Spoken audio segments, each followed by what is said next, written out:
Hi. So ఇదైతే నా కరివేపాకు చెట్టు. సో ఇలాంటివి 3 ఉన్నాయి నాకు. ఒక్కొక్కటి ఆల్మోస్ట్ 9 ఫీట్ పెరిగినాయి. సో డ్రమ్లో వేసుకున్నాను వీటిని.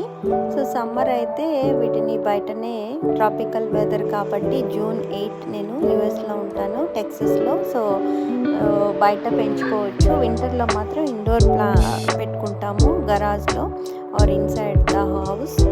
సో నాకైతే కరివేపాకు ఫ్లవర్స్ ఎవ్రీ ఇయర్ వస్తాయి.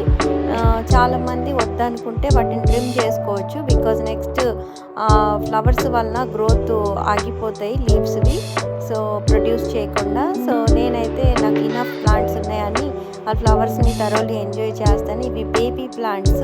సో ఇంత గ్రీన్గా ఉండడానికి రీజన్ ఏమొచ్చి, నేను డైల్యూటెడ్ బటర్ మిల్క్ 1 gallon వాటర్లో కలిపేసి బకెట్తో వేస్తాను. సో అంతే.